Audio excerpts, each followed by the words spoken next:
Hello guys, welcome back.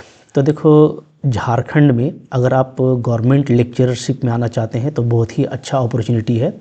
JPSC ने झारखंड में polytechnic colleges के लिए लेक्चरशिप का एक जो है डिटेल नोटिफिकेशन निकाला है, जो मैं आपको अभी दिखाने वाला हूँ। ठीक है, तो इसमें आप जैसे कि आप देख सकते हैं कि जो पद का नाम है वो क्या है, वो है लेक्चरशिप यानी व्याख्याता राजकीय पॉलिटेक्निक या तो महिला पॉलिटेक्निक कॉलेज में। ठीक है, और इसका जो पेमेंट होता है वो बहुत ही अच्छा होता है। पे स्केल आप देख सकते हैं 56,100 और 57,100, मतलब लेवल 9 और 10 का है, तो बहुत ही अच्छा जॉब है। डेफिनेटली हर कोई चाहता है कि उसको मिल ही जाए। ठीक है, अब यहाँ पे आप देखिएगा ना कि जो हमारे पास में जो सीट्स हैं, ठीक है, सीट्स के अकॉर्डिंग इसको निकाला गया है, तो ठीक ठाक सीट है। आप देखिएगा 349 टोटल सीट यहाँ पे बनता है। और कौन कौन से सब्जेक्ट पे है तो ये पूरा डिटेल आप देख सकते हैं। ठीक है, ये पूरा पीडीएफ में टेलीग्राम पे भी डाल दूंगा, आप यहाँ पे भी देख सकते हैं। और आप सिंपली जेपीएससी झारखंड में चले जाइएगा, उसका जो ऑफिशियल वेबसाइट है उसमें सबसे पहले आपको मिलेगा। कल ही के डेट में इसको रिलीज़ किया गया है। ठीक है, तो कौन कौन सा सब्जेक्ट है जिसमें आप बन सकते हैं, तो उसमें इंजीनियरिंग के सब्जेक्ट्स हैं, जैसे ऑटोमोबाइल इंजीनियरिंग है। ठीक है, फिर जो साइंस का मेन पेपर होता है केमिस्ट्री, फिजिक्स, मैथ, वो डेफिनेटली इसमें है। उसके अलावा civil engineering, computer science, dress design, manufacturing, electrical engineering, ठीक है, इलेक्ट्रिकल इलेक्ट्रॉनिक्स इंजीनियरिंग, ये सब आप देख सकते हो। तो जो इंजीनियरिंग के डिफरेंट ब्रांचेज हैं, इंग्लिश में भी है। ठीक है, इंटीरियर डिज़ाइन में है, मैथमेटिक्स में है, फिर आप देख सकते हो मैकेनिकल इंजीनियरिंग में है, माइनिंग इंजीनियरिंग में है। ठीक है, तो इस तरीके से जो टोटल है यहाँ पे 349 सीट्स हैं, 349 पोस्ट निकाला गया है, कह सकते हो। ठीक है, और ये कैटेगरी वाइज पूरा जो डिस्ट्रीब्यूशन है, ये पूरा आप चार्ट देख सकते हैं। ओके, अच्छा, यहाँ पे अगर मैं जैसे मैथ्स पढ़ाता हूँ आपको, तो मैथ्स दिखा देता हूँ, चूँकि साइंस वाले बच्चों के लिए अच्छा अपॉर्चुनिटी, जिन्होंने साइंस में पीजी और सीएसईआर नेट क्लियर किया हुआ है। तो आप देख सकते हो, जैसे आप देख सकते हो केमिस्ट्री में लोग देखें तो यहाँ पे 21 सीट्स है टोटल। ठीक है, आप मैथमेटिक्स में देखिएगा तो 36 सीट्स है, और अगर आप फिजिक्स में देखेंगे तो फिजिक्स में आपका यहाँ पे 14 सीट है। ठीक है, ओके, तो साइंस वालों के लिए अच्छा अपॉर्चुनिटी है। और जिन्होंने इंजीनियरिंग और टेक्निकल में जो है बीई बीटेक कर रखा है, उसके लिए भी बहुत अच्छा यहाँ पे अपॉर्चुनिटी है। अब आप देखेंगे यहाँ पे कि चूँकि यहाँ पे जो अपर एज है वो कुछ होता नहीं है, तो इसलिए आप किसी भी अगर पोस्ट पे हैं और आपसे ये ऊपर का पोस्ट है तो आप इसके लिए अप्लाई कर सकते हो। 65 ईयर मैक्सिमम एज है जहाँ पे कि रिटायरमेंट होता है। ये भी एक अच्छा है कि लेक्चरशिप में जो रिटायरमेंट एज है वो 65 ईयर्स का है। ठीक है, इसलिए बहुत सारे लोग चाहते हैं कि भाई इसमें चले जाओ, 5 ईयर का बेनिफिट हो जाएगा। तो 65 साल से नीचे का कोई भी व्यक्ति जो है ना, वो इसको अप्लाई कर सकता है। और उसके लिए जो डेट होगा, कट ऑफ डेट, वो यहाँ पे 1 अगस्त 2025 होगा। तो डेफिनेटली बहुत ज़्यादा ऊपर, उतना ऊपर का कौन अप्लाई करेगा। हाँ, लेकिन जिनका भी है, जो अभी तैयारी कर रहे हैं, उनके लिए बहुत बेस्ट अपॉर्चुनिटी है। अब आप देख सकते हैं कि जो मिनिमम क्वालिफिकेशन है उसमें वही है। अगर हम लोग इंजीनियरिंग सब्जेक्ट्स की बात करें तो उसमें बीई बीटेक बीएस होना चाहिए। ठीक है, फर्स्ट क्लास के साथ में। और अगर हम लोग साइंस और ह्यूमैनिटीज़ में बात करें तो साइंस में वही मैथ, फिजिक्स, केमिस्ट्री के लिए एमएससी यानी पीजी होना चाहिए फर्स्ट क्लास में। ठीक है, या तो बैचलर डिग्री होना चाहिए उसके इक्विवेलेंटली। और साथ में जो है आप देख सकते हो कि यहाँ पे सीएसईआर नेट या यूजीसी नेट जो होता है, तो हमारा तो सीएसईआर नेट ही होता है। या अगर आप किसी स्टेट का सेट भी किए हुए हैं, या SLET जो होता है, ठीक है, वो अगर किए हुए हैं तो आप जो है इसके लिए एलिजिबल हो जाएंगे। तो बहुत ही अच्छा चांस है। हाँ, यहाँ पे जो चयन का प्रोसेस है, ठीक है, वो है आपका पॉइंट बेस्ड सिस्टम। कोई एग्ज़ाम नहीं लिया जाएगा, सिंपली इंटरव्यू होगा। लेकिन इंटरव्यू होने के पहले आपको शॉर्टलिस्ट किया जाएगा, उसके लिए पॉइंट्स देखे जाएंगे। ठीक है, तो पॉइंट्स के लिए यहाँ पे टेबल बना दिया गया है। जैसे मान लो आपने ग्रेजुएशन कर रखा है, तो ग्रेजुएशन अगर आपने 60% या उसके एबव किया है तो आपको 15 पॉइंट मिलेगा। ठीक है, 55% या उससे कम है तो 10 पॉइंट मिलेगा, 45% या उससे कम है तो आपको 5 पॉइंट्स मिलेंगे। ये हो गया ग्रेजुएशन का। इसी तरीके से पीजी का 60% और एबव पे आपको 20 पॉइंट मिलेगा। ठीक है, 55% चूँकि मिनिमम कट ऑफ होता है इसके लिए, तो 55% या तो 50% फॉर ST SC OBC। ठीक है, तो वहाँ पे आपको मिलेगा 15 पॉइंट। एमफिल अगर आपने कर रखा है तो 60 पॉइंट या उसके एबव से आपको 7 पॉइंट मिलेगा। और 50% से लेस अगर है तो आपको जो है 5 पॉइंट्स मिलेंगे। तो ये हो गया हमारा एकेडमिक। उसके अलावा अगर आपने PhD कर रखा है तो PhD पे आपको मैक्सिममली 15 पॉइंट मिलेगा। ठीक है, फॉर साइंस एंड ह्यूमैनिटीज़ जो है आपको नेट और GRF अगर आपका है तो 15 पॉइंट मैक्सिमम मिलेगा। ठीक है, सिर्फ ओनली नेट है विदाउट GRF तो आपको मैक्सिममली 10 पॉइंट मिलेगा। ठीक है, गेट वालों के लिए बहुत जो है स्पेशल अपॉर्चुनिटी, अगर आपने गेट कर रखा है तो गेट पर डिफरेंट परसेंटाइल के अकॉर्डिंग यहाँ पे पॉइंट्स है। 95 से ज़्यादा परसेंटाइल होगा तो आपको 15 पॉइंट मिलेंगे। 90 to 95 परसेंटाइल होगा तो इतना मिलेगा, ठीक है। इस तरीके से आपको यहाँ पे गेट के डिफरेंट पॉइंट्स दिए हुए हैं। फिर जो रिसर्च पब्लिकेशन होता है, जो थेसिस हम लोग पब्लिश करते हैं, ठीक है, उसके अकॉर्डिंग भी यहाँ पे है कि आपने जो पब्लिश किया है तो वहाँ पे जो पब्लिश है तो वहाँ पे आपको मैक्सिममली वहाँ पे 8 पॉइंट मिल सकता है। जो अगर आप टीचिंग करते आ रहे हो as a guest faculty colleges वगैरह में, तो आपको उसके एक्सपीरियंस के आधार पर मैक्सिममली 4 पॉइंट मिलेगा, ठीक है। फिर जो अवार्ड्स होते हैं नेशनल, इंटरनेशनल और स्टेट लेवल के, वहाँ पे आपको 3 और 2 पॉइंट दिया हुआ है। और फिर लास्टली आपको 20 पॉइंट्स जो है वो इंटरव्यू पे है, ठीक है। तो ये सारा पॉइंट्स के बेस पे जो है ना, तो जो नीड बेस्ड टीचर होता है, कॉन्टेक्चुअल टीचर होता है हायर या टेक्निकल एजुकेशन में, तो उनको टीचिंग एक्सपीरियंस का भी फ़ायदा मिलेगा। ये सारी बातें यहाँ पे मेंशन की हुई हैं, ठीक है जी, ओके। तो यहाँ पे आपको ये ध्यान देना है कि इन सारे पॉइंट्स के बेसिस पे आपका जो है टोटल एक पॉइंट तैयार किया जाएगा, ठीक है, academic plus CSIR NET plus GATE वगैरह मिला करके।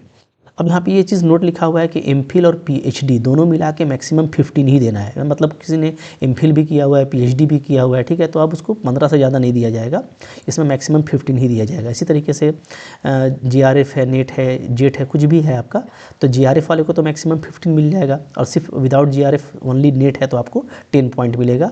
गेट वालों को भी मैक्सिमम 15 मिलेगा, ठीक है, और अवार्ड कैटेगरी भी मैक्सिमम 3। तो यहाँ पर मैक्सिमम मार्क्स भी दिया हुआ है, तो ये थोड़ा सा ज़्यादा बेनिफिट देगा जिनका गेट भी है, नेट भी है और PhD भी है, क्योंकि 45 एडिशनल पॉइंट्स पे वो जो है फाइट करेंगे, ठीक है। तो ये उनके लिए एक बहुत ही कह सकते हो कि सपोर्टिव चांस हो जाएगा उनके लिए, ठीक है, चांस काफ़ी बढ़ जाएंगे वहाँ पे। गेट का जो है परसेंटाइल का तरीका यहाँ पे दिया हुआ है, उसके अकॉर्डिंग जो परसेंटाइल होता है, ठीक है, तो उसके अकॉर्डिंग आपको मार्क्स मिलेगा वहाँ पे। अगर परसेंटाइल नहीं है तो यहाँ से निकाल करके इसके अकॉर्डिंग वो लोग वहाँ पे पॉइंट फिटअप करेंगे, ठीक है।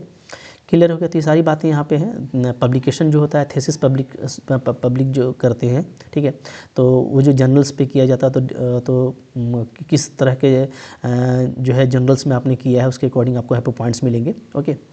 तो अब यहाँ पे आप देखिएगा कि ये सारा पॉइंट्स के आधार पे यहाँ पे वो बात लिखा हुआ है कि किसी का अगर CGPA में दिया गया है तो CGPA के अकॉर्डिंग जो है जो भी परसेंटेज होगा उसके अकॉर्डिंग ये सब पॉइंट उनको डिलीवर किया जाएगा। तो सारा पॉइंट के लिए यहाँ पे डिटेल में बातें लिखी हुई है, ठीक है, ओके। अच्छा, अब PhD जो है आपने कैसे कर रखा है या BE BTech आपने कैसे कर रखा है उसके बारे में पूरा डिटेल में यहाँ पे लिखा हुआ है कि इन जो है नॉर्म्स के अकॉर्डिंग होना चाहिए तभी वो वैलिड होगा, ठीक है, क्लियर है। तो ये सारा चीज़ें आप पढ़ लेंगे तो आपको आसानी हो जाएगा, ठीक है जी। अच्छा, इसके बाद आप देख सकते हो कि जब आपका पॉइंट्स वगैरह तैयार हो जाएगा तो सिलेक्शन ऑफ जो स्कीम है वो लिखा हुआ है कि जो सिलेक्शन ऑफ स्कीम है, जो चयन का प्रक्रिया है वो ये है कि आपका पॉइंट्स निकाला जाएगा, ठीक है। पॉइंट्स के बेसिस पे आपके जो भी पॉइंट्स बनेंगे तो कम से कम 40% आना चाहिए टोटल पॉइंट्स का, तभी आपका जो है कह सकते हो कि अनारक्षित या EWS में सिलेक्शन होगा। OBC के लिए इतना आना चाहिए, ठीक है। तो ये पॉइंट के साथ जो आपका टोटल पॉइंट्स बनेगा उनके आधार पे जो भी हमारा परसेंटेज बनता है टोटल का, ठीक है, उसके अकॉर्डिंग ये कट ऑफ कम से कम होना चाहिए तभी आपका जो है मेरिट में नाम आएगा। और यहाँ पे ये बात लिखा हुआ है कि जो फॉर्म अप्लाई करना है वो ऑनलाइन करना है, ठीक है, ऑनलाइन करना होगा फॉर्म। और जैसा कि है कि 20 फरवरी से स्टार्ट हो जाएगा, 12 मार्च तक इसका टाइम दिया गया है, तो आप ये कर सकते हो, ठीक है। और फॉर्म अप्लाई करने के बाद क्या लिखा हुआ है, ठीक है, अभ्यर्थी जो है ऑनलाइन आवेदन की मुद्रित 100 हस्ताक्षर प्रति, मतलब उसका प्रिंट आउट निकाल करके उसको साइन करके जो है, ठीक है, और प्रमाण पत्रों के साथ आप उसको एक लिफाफा में डाल करके हार्ड कॉपी आप भेजेंगे। स्पीड पोस्ट के साथ भी भेज सकते हैं या तो आप अपने हाथ से भी ले करके दे सकते हैं। तो लास्टली आपको 25 मार्च में 5 बजे तक आपको जा करके इसको जमा कर देना है, ठीक है, हार्ड कॉपी में, ओके। हार्ड कॉपी के ऊपर जो है आपको परीक्षा का नाम लिखना है, मतलब कौन सा सब्जेक्ट में, ठीक है, आवेदक का नाम, रजिस्ट्रेशन नंबर, विषय, पदनाम, ठीक है, ये सब आपको बोल्डली वहाँ पे लिख देना है, ठीक है जी, क्लियर है। अच्छा, अब यहाँ पे आप देखोगे ये सारी चीज़ें तो हो गई, ठीक है। जैसा कि आपको पता है कि JPSC में जो भी फॉर्म अप्लाई करते हैं वो OTR के थ्रू करते हैं, यानी वन टाइम रजिस्ट्रेशन के थ्रू करते हैं। तो अगर आपका एक बार किया हुआ है तो उसी से आप कर सकते हैं, नहीं किया हुआ तो एक बार आप OTR कर लेंगे, बहुत ही ईजिली हो जाता है, उसके बाद आप इसको अप्लाई कीजिएगा, ठीक है। ये सारा यहाँ पे प्रोसेस दिया हुआ है कैसे OTR वगैरह किया जाता है, कैसे आप वहाँ पे जाके फॉर्म अप्लाई करेंगे। तो ऑनलाइन आपको अप्लाई करना है, उसका फिर प्रिंट आउट निकालना है, ठीक है, और हार्ड कॉपी के साथ में आपको वहाँ पे भी जमा भी करना है, ठीक है जी। ये सारी बातें यहाँ पे डिटेल में दी हुई है, ये सब फॉर्म भरने का देख लीजिएगा। लिफाफा में क्या क्या डालना है आपको, तो लिफाफा में आपको डालना है, ठीक है, देखिए यहाँ पे दिया है 2 सेट, ठीक है, सेल्फ अटेस्टेड कॉपी डालना है 2-2 सेट, ठीक है, किस किस चीज़ का, तो जो एग्ज़ामिनेशन फ़ी आप पे करेंगे ऑनलाइन उसका, ठीक है। 10th का जो है सर्टिफिकेट हो जाएगा, 12th का सर्टिफिकेट मार्कशीट हो जाएगा, ठीक है। ग्रेजुएशन का, पीजी का, नेट जीआरएफ जेट का, ठीक है, जीआरएफ का, एमफिल कर रखा है तो उसका, पीएचडी के डिग्री सर्टिफिकेट का, ठीक है, गेट का, स्कोर कार्ड का, आपका रेसिडेंशियल सर्टिफिकेट का, ठीक है। अगर आप फिजिकल डिसेबिलिटी दिखाते हैं तो उसका certificate, okay. Post doctoral experience certificate अगर आपके पास में है तो वो, ठीक है। टीचिंग एक्सपीरियंस अगर है तो वो, ठीक है। पब्लिकेशन जो है आपके थीसिस वगैरह का, पेपर का उसका, ठीक है। ओजीपीए, सीजीपीए, ग्रेड पॉइंट्स वगैरह अगर आपके है, ठीक है, तो आप उसका देंगे। एनओसी देंगे आप, जो है अगर आप कहीं पे भी वर्किंग कर रहे हैं तो उसका आपको एनओसी देना पड़ेगा, ठीक है।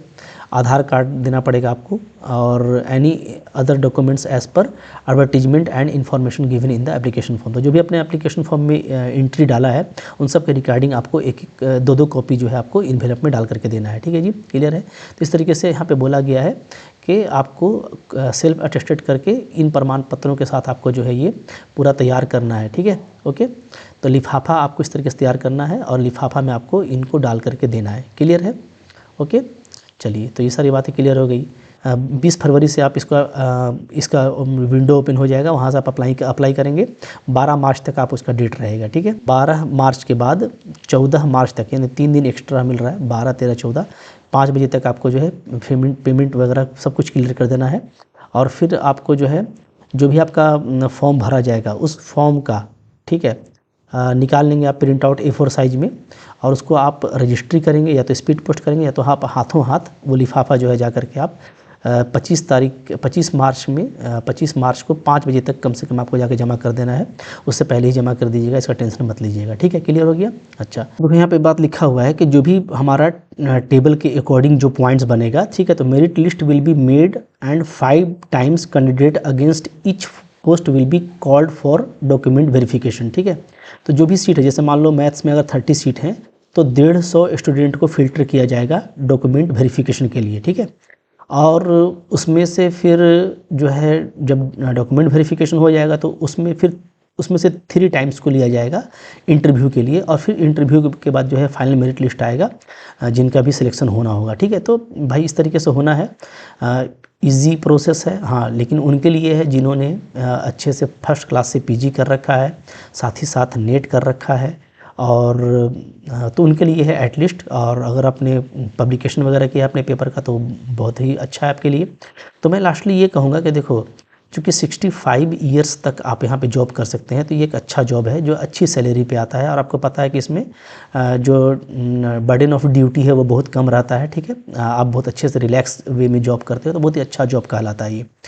तो यहाँ पे एक और इम्पॉर्टेंट बात मैं ये बोलना चाहूँगा कि बहुत सारे बच्चे जो ये सोचते हैं कि भाई वैकेंसीज़ नहीं है और वो फिर बीच में ड्रॉप कर देते हैं, ठीक है। तो उनके लिए भी सोचना है कि उनको CSIR नेट ज़रूर करना है। अगर आपने पीजी किया है तो आप नेट करके रखो।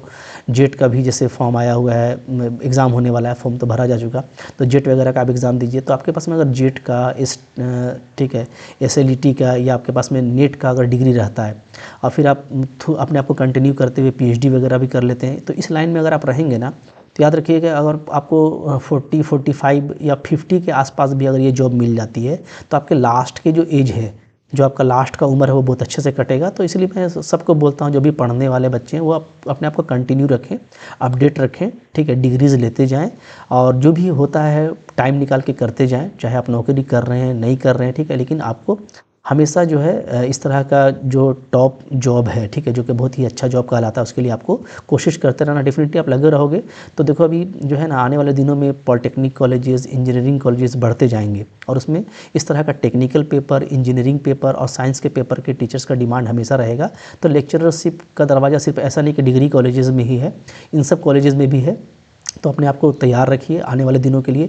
अगर अभी नहीं है तो आने वाले दिनों में के लिए आप तैयार रहेंगे, तो आने वाले दिनों में जब ये जॉब आएगा तब आप वहाँ पे भी इसी तरीके से अप्लाई करके अपना सीट ले सकते हो। तो जो तैयार हैं, जो एलिजिबल है, वो बिल्कुल भरिए, मिस नहीं करना है इसको, ठीक है। और जो नहीं है वो इस रास्ते पर लगे रहिए, डेफिनेटली आपको ये ज़रूर फ़ायदा देगा, ठीक है। तो आई होप आपको ये सारा इन्फॉर्मेशन अच्छा लगा होगा।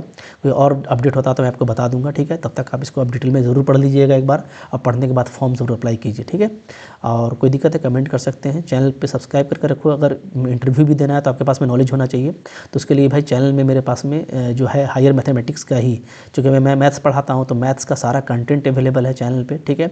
एप्लीकेशन में भी कोर्सेज हैं CSIR नेट वगैरह के, तो आप जाकर के चैनल से तैयारी करो, कोर्स से तैयारी करो, टेस्ट सीरीज़ वगैरह दो और अपने आप को कंटिन्यू रखो, चाहे आप किसी भी पोजीशन पे हो। डेफिनेटली एक ना एक दिन आप अपने डिज़ायर पोजीशन पे जरूर पहुंच जाएंगे, ठीक है। Thank you very much.